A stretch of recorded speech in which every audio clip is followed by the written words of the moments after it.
everyone, good morning, namaskaram. Welcome to my channel Universal Connection by Deepti Sharma. मैं आज आप लोगों के लिए लॉ ऑफ अट्रैक्शन की आप जो चाहो वह जरूर होता है इस सब्जेक्ट पर पूरा वीडियो है। आपकी विश क्यों पूरी नहीं हो पाती है इसके बारे में हम चर्चा करेंगे। क्या होता है कि आप जब भी कोई इच्छा रखते हैं पैसा की, प्यार की, घर की, सफलता की, आप बहुत पॉजिटिव भी होते हैं, पॉजिटिव अफर्मेशन भी बोलते हैं, टेक्निक भी करते हैं, यूनिवर्स को धन्यवाद भी देते हैं, फिर भी आपकी इच्छा पूरी नहीं हो रही है। तो मैं बार बार आपको बोलती हूँ कि आपको ये फील करना है कि वर्तमान में वह चीज, वह वस्तु आपको मिल चुकी है। आप कि जो भी इच्छा है, जो भी सपना है, अभी इसी वक्त पूरा हो चुका है। उसकी खुशी को, उसके आनंद को आपको महसूस करना है, उसकी संतुष्टि को महसूस करना है। तब वही तरंगे, वही वाइब्रेशन, वही ऊर्जा यूनिवर्स के पास में जाती है और वह चीज आपको मिलना शुरू हो जाती है। तो लॉ ऑफ अट्रैक्शन कहता है कि अगर आप पॉजिटिव सोचते हैं तो आपके अंदर से पॉजिटिव ऊर्जा निकलती है और वही चीजें ब्रह्मांड आपको लाकर देना शुरू कर देता है। इसके विपरीत अगर आप नेगेटिव सोचते हैं तो वही ऊर्जा आपके शरीर से बाहर निकलती है और वही चीजें अट्रैक्ट होकर आने लगती है। इसी कारण आप अगर दिन भर में सोचते हैं मैं दुखी हूँ, मैं परेशान में हूँ, परेशानी में हूँ, टेंशन में हूँ, मैं तो असफल हूँ, तो वही चीजें ब्रह्मांड आपको देना शुरू कर देगा। आप जिन चीजों को पाने के लिए रोगे, तरसोगे, वह चीजें आपसे दूर होती चली जाएंगी।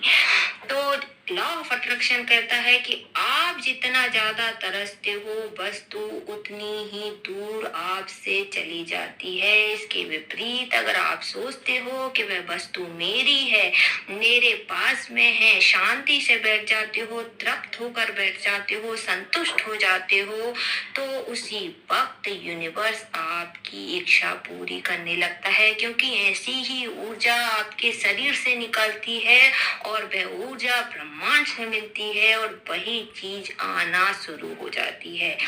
तो आकर्षण का नियम बोलता है कि आप जो महसूस करते हैं, आप अगर संतुष्ट होकर बैठते हैं, आपको वह वस्तु मिल चुकी है, उसकी खुशी को, उसके आनंद को महसूस करते हैं, तो वही ऊर्जा आपके शरीर से निकलती है और आपके सपने जो हैं वे पूरे होने लगते हैं।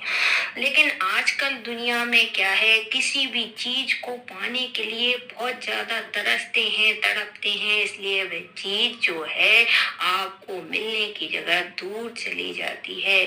क्योंकि आप जो सोचते हैं वही यूनिवर्स देना शुरू कर देती है।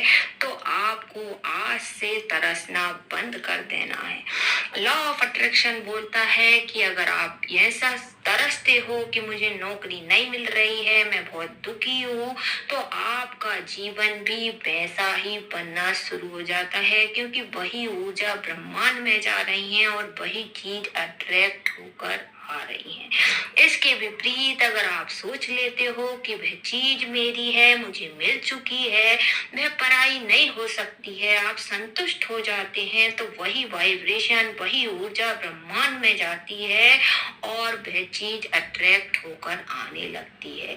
प्रॉब्लम क्या है कि आपके विचार ही सबसे बड़े मुख्य प्रॉब्लम बन चुके हैं। अगर आपके विचार नेगेटिव हैं तो आपका जीवन भी नेगेटिव बनता चला जाता है। आपके विचार में अगर सोचते हो कि मैं हेल्दी नहीं हूँ, मैं बीमार हूँ, तो वही चीज, विचार जो है वही हेल्थ को खींचता है। आप सोचते हो मैं बीमार हूँ, बीमार हूँ, बीमार हूँ, तो वही बीमारी को खींचता है।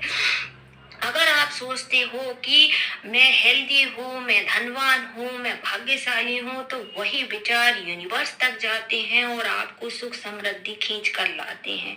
तो आकर्षण के नियम के अनुसार आपको क्या करना चाहिए, इसीलिए आपको सुबह और शाम पॉजिटिव अफर्मेशन बोलना शुरू करना चाहिए। जैसे आई एम वेरी हेल्दी, मेरे पास सुंदर घर है, मेरे पास सुंदर रिश्ते हैं, मेरे पास सुंदर परिवार है, मैं बहुत अच्छी नौकरी में हूँ, मैं बहुत ज्यादा भाग्यशाली हूँ। इस टाइप की आपको अफर्मेशन जो है, पॉजिटिव अफर्मेशन सुबह शाम बोलना शुरू कर दीजिए।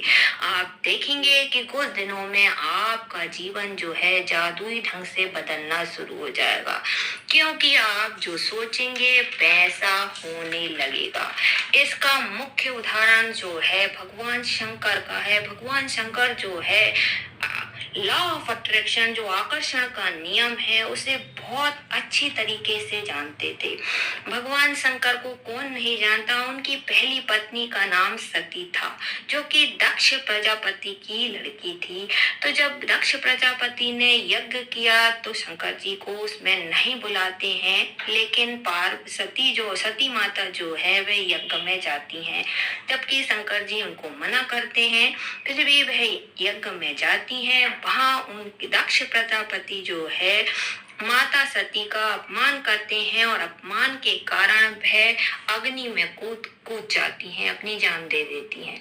शंकर जी बहुत ज्यादा विलाप करते हैं और बहुत ज्यादा दुखी होते हैं। वह सती से बहुत ज्यादा प्रेम करते हैं, तो सती का जो मृत शरीर रहता है उसे लेकर कई वर्षों तक घूमते हैं, बहुत दुखी रहते हैं, बहुत विलाप करते हैं। वियोग से इतने ज्यादा दुखी रहते हैं कि जब उनके वियोग को विष्णु भगवान देखते हैं तो क्या करते हैं, सती माता का जो कंधे पे, उन्होंने सती माता का जो मृत शरीर था अपने कंधे पर लटकाए हुए घूम रहे थे कई वर्षों तक।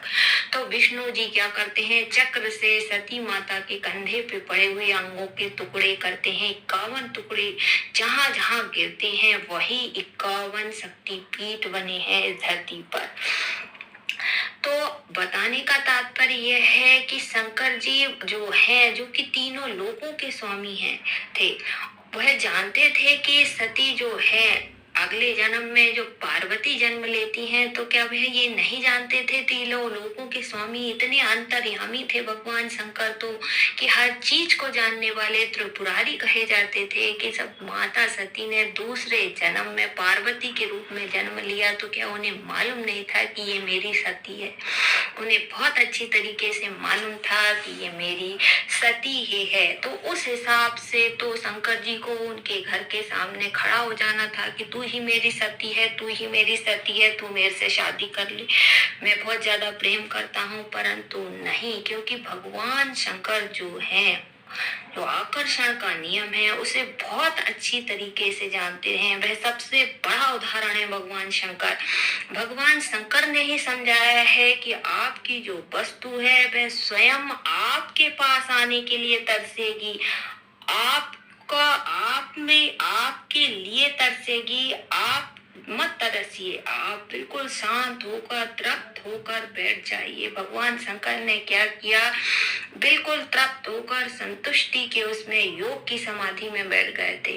सारे देवताओं को यह चिंता हो गई थी कि अब भगवान शंकर अगर पार्वती से शादी नहीं करेंगे तो आगे की दुनिया कैसे चलेगी। इसलिए कामदेव को पहुंचाते हैं, तो भगवान शंकर कामदेव को भी भस्म कर देते हैं, उन पे कोई प्रभाव नहीं पड़ता। अब माता पार्वती को तपस्या करनी पड़ती है। तो आप जब किसी व्यक्ति को चाहते हो, किसी वस्तु को चाहते हो, किसी चीज, किसी सपने को चाहते हो, तो संतुष्ट हो जाइए, संतुष्टि के साथ बैठ जाइए, तृप्त हो जाइए। ये मान लीजिए कि वह वस्तु, वह व्यक्ति मेरा है, मुझे मिल चुका है। तब वह व्यक्ति या वस्तु आपको पाने के लिए तरसेगा। जैसे कि माता पार्वती को तप करना पड़ा।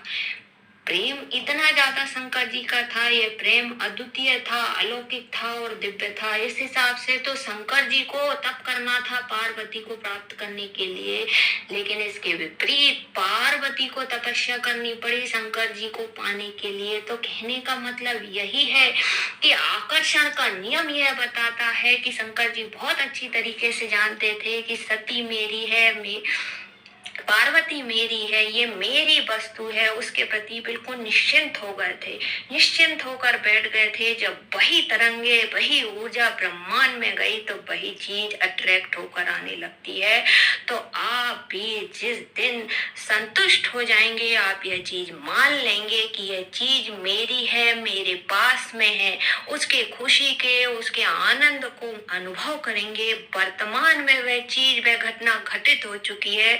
जिस दिन आप ये चीज मान लेंगे, वही तरंगे यूनिवर्स के पास में जाएंगी और वैसा ही आपका जीवन होना शुरू हो जाएगा।